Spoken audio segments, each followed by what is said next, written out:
everybody, my name is Katie and welcome to today's video. Today's video is going to be super fun. It's going to be making 5 different dishes from 5 different Ghibli films and eating them all in one day because that's how long I had to make this video. We're going to have breakfast, lunch, snack, dinner, and dessert, and we're going to start off with breakfast from up on Poppy Hill. Turn the stove on to a medium-low, and in a pan we're going to dry fry some ham. This is deli meat and it's smoked. You can use whatever kind you like. I didn't have real ham. So then you're going to go ahead and wash your lettuce. This is just romaine lettuce. I know in the movie she uses cabbage, but I don't have any, and you're just going to slice that really thin.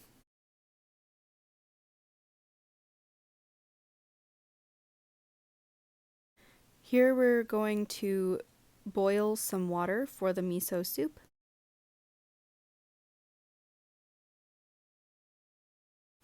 Once your ham is fried, you're going to lay it on top of each other and crack an egg over it. And I put a little bit of water in and covered it to steam until it was done the amount that I liked. And then you plate. It's a very simple meal, very easy. In the movie, she has a very long plate. It's very pretty, but I obviously don't have one. So you've got the lettuce, the egg, and ham, a little bowl of rice, and here you can see me making the miso soup and not putting enough water in it. It was extremely salty. I put it in a different bowl after this, after I took a sip of it, and put more water in it, but it was still way too salty. So I would use a different miso. This is just miso, tofu miso. So yeah. But anyway. And this is it. This is everything. That and some coffee that I added on the side. Okay, so we have the food. I walked to the cabinet to get a plate, and in that amount of time, my egg got overcooked, so that's fun. But yes, so I've got the lettuce, the miso, the rice, and my ham and egg. Overall, this was pretty alright. It wasn't the best. I would eat it all like in a pile like I just did. Otherwise, it's pretty boring, but I can see why this would be a really simple breakfast for somebody to have. It's really not that bad. Not my favorite though. Breakfast has been had. It is time for lunch. So for lunch, I'm going to be making the something that Ono gives Kiki in Kiki's delivery service. In the film, she gets sick after being out in the rain, and the next morning her mentor and the woman that she's been living with gives her what in the English is oatmeal and in the Japanese is milk porridge.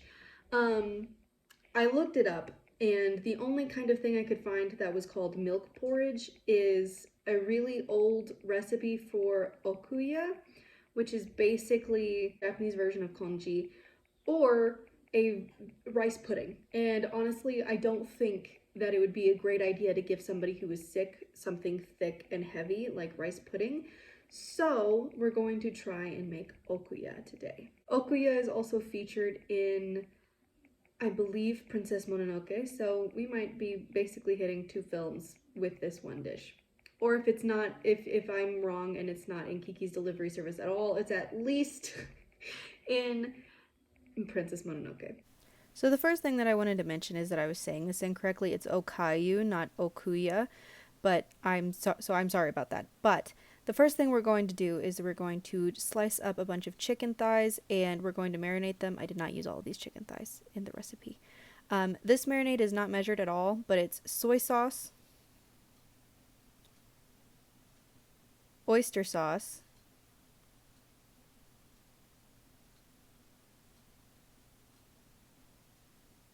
chicken bouillon,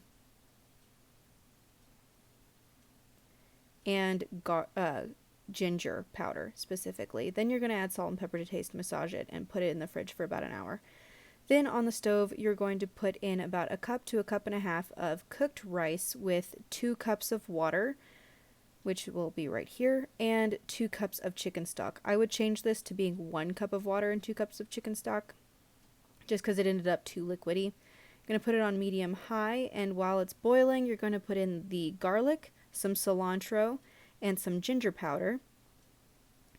Then you're going to add in the chicken, and you're going to stir it a little bit to make sure that they aren't like stuck together, and you're going to cover and boil for another 10 to 15 minutes.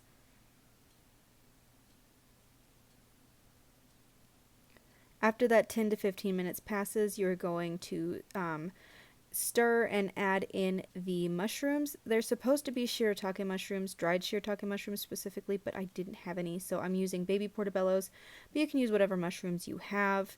Most that you can get at the grocery store are all the same mushroom anyway.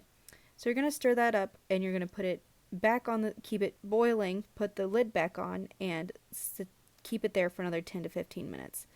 After that, it should be ready to go.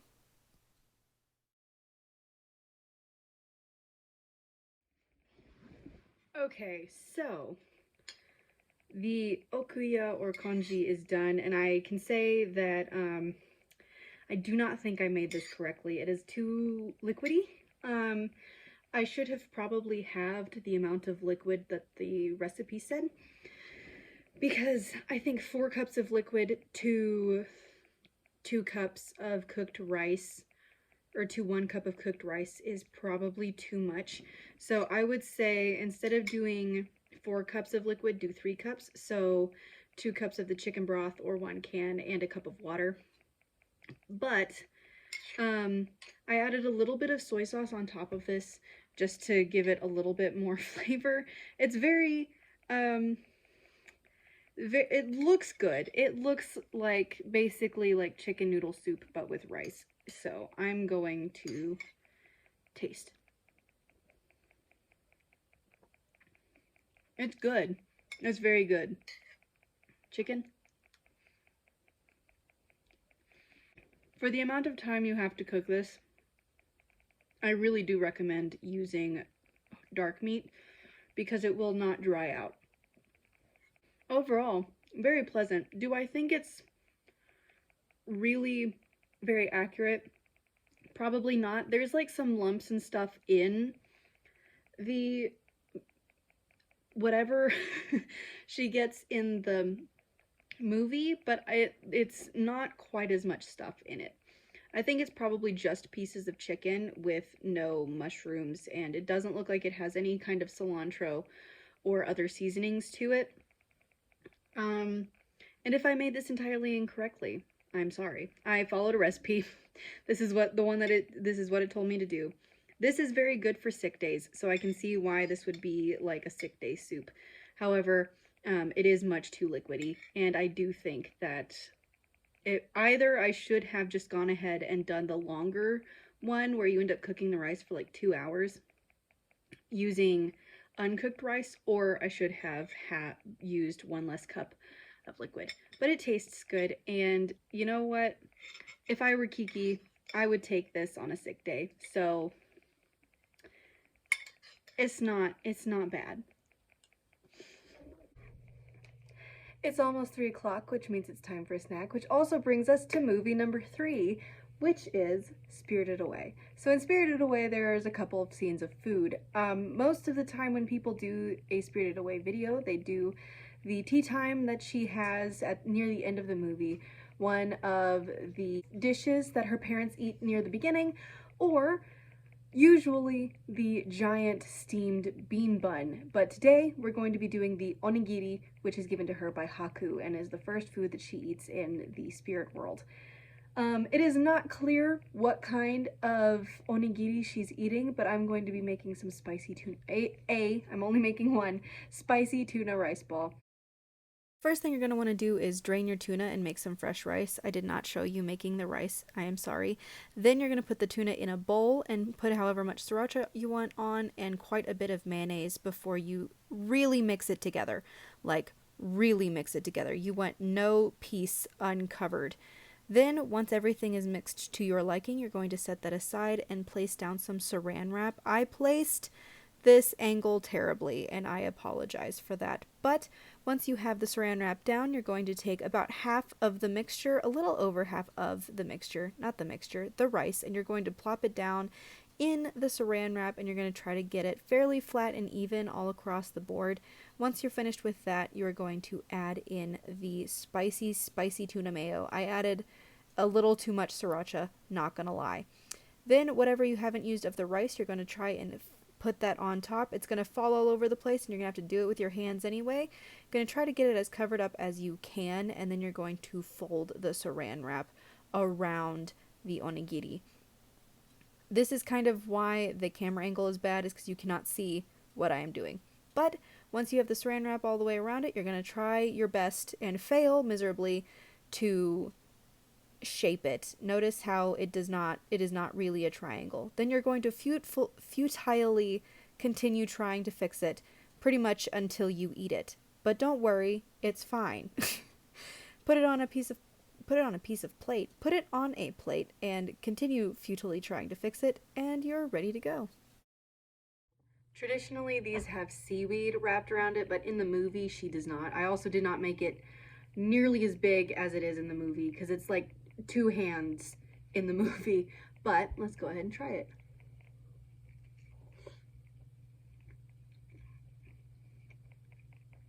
Spicy tuna onigiri are delicious. You can use more or less sriracha, you can use more or less tuna, you can use more or less rice and make even like several of these. But as a midday snack, this is pretty pleasant. So we have reached our 4th food and our 4th movie. For dinner, we are having a dish from Porco Rosso, which is one of 2, because there are only 2 times that you see him eating in the movie. The one that I see the most often when people mention it is the pasta that he is eating while his plane is getting fixed with, you know, the engineer's family. However, I decided to go with the fish that he's eating at the very beginning of the movie, which is basically just what looks like salmon with some sort of white cream sauce, which I'm assuming is going to be a butter sauce, with very specifically 3 carrots. We're not going to eat just 3 carrots and a glass of wine, and we will see if Porco's tastes are indeed good. Okay, so firstly, I did not show you me preparing the ingredients because this video would have been super long if I had done that. So we're going to move on to the cooking. First, you're going to, in a large pan, heat a small splash of oil on medium-low until it's nice and glistening, and then you're going to add 1.5 thinly sliced shallots. You don't want it to be too hot because you don't want them to burn, but you do want it to be warm. Then you're going to just stir it around pretty consistently, not for too long, hopefully, but until it gets really, really jammy like this, pretty much translucent. And then you're going to add in the garlic. You can add however much in you want. I added about 2 more of those by the end. You're going to stir that around until the garlic is nicely toasted, and then you're going to add in a 1/3 cup of white wine. Once the white wine is in, you're going to stir again. There's going to be a lot of stirring in this video. But once everything is nicely incorporated, you're going to cover and let cook until there is pretty much no visible wine left. You really want it to be very little on the bottom of the pan, like this. Going to keep stirring that, and then you're going to start adding in your butter, which I will show you in just a second. I cut up my butter into small cubes and added them in very, very slowly. You don't necessarily have to, but I ended up using about 2/3 of a stick of butter. Once all of that is toasted or melted and nice and slightly darkened, you're going to start adding in your flour. I overall put in about a tablespoon to a tablespoon and a half, and you want it to look like this. So once you have all of the flour in, it should be nice and foamy and thick, and you're going to add in your seasonings. Salt, pepper, oregano, and Italian seasonings are the ones that I picked.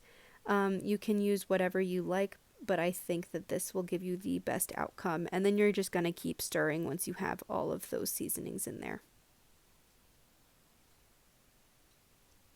It's going to get really thick, which is a good thing.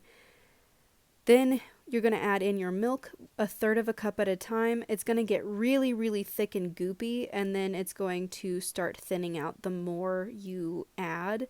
I ended up adding overall, I think, not quite a full 2 cups of milk, but pretty close, and it will be a very thick consistency at the end, like this. While I was doing all of this, I also was making the carrots, which were just boiled and salted, so nothing special there. Here I'm making the fish, which is also nothing really special. You're going to preheat the oven to 350, put out your fish fillets on whatever pan you have, and then you're going to salt, pepper, and oil them, and then you're going to put them in the oven for about 15 minutes.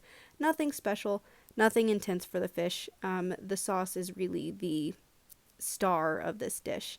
And this is what it looks like. It's not the most appetizing looking, if I'm being completely honest. Okay, so fourth food is down, and honestly, it was delicious. I did not film me eating it or my reaction to it or my parents' reaction to it because that would be awkward. What are you grumbling about? But it was very good. I would eat it with something that isn't just carrots. Like, I would eat it with some asparagus and like some other things as well, just because it'll give it more to the meal. But it was quite delicious, and I can see why Porco would order it.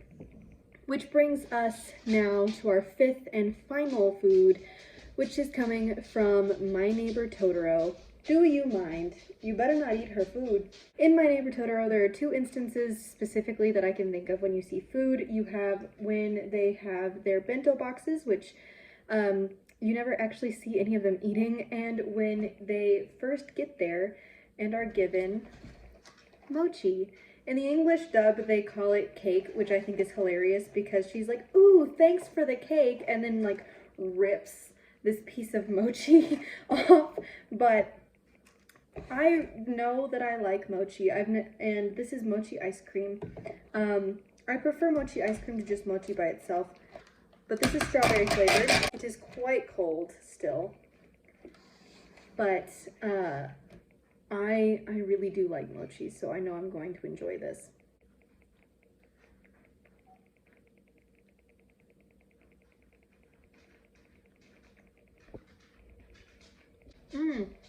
That is actually really good. I've never had the strawberry one. I've had the chocolate and the black sesame. Both very good. But that concludes the snacks, the Ghibli foods, the delicious venture that today was. I may do this again and pick different Ghibli films or even completely different movies and everything else all together to make another video. Will I do that anytime soon? Probably not. This took me all day, but I did very much enjoy it. I will say I think my favorite meal of the day was the Porco Rosso salmon and the mochi, just because it's very cute and very fun and very easy. I also really like onigiri, but onigiri, generally speaking, is just delicious. The only one I didn't really like that much was the breakfast. Ham, 2 pieces of ham, eggs, and some lettuce. It's really not the greatest breakfast. It also feels like a lot to me because I don't eat breakfast very often, and when I do, it's like a packet of instant oats, and that's it. But having that plus the rice plus the miso felt like a lot of food. And it doesn't help that the miso was super salty even after I added more water to it. However, pretty much every meal was good in and of itself. And it makes for a very interesting day of eating, I will say. It was very strange because I don't usually eat this often. I usually eat like lunch, a snack, dinner, and that's it. I don't usually eat breakfast, and I don't usually eat a little dessert. But that being said, it was a really fun day and I really enjoyed it. So if you have any other foods from the Ghibli films that you would like me to make, or another one of these videos where I just make a bunch of food from different movies, let me know. Until next time though, please like and subscribe if you enjoyed this video, and have a good evening, afternoon, or morning depending on when you're watching this, and I will see you all in the next video. Have a great day. Bye.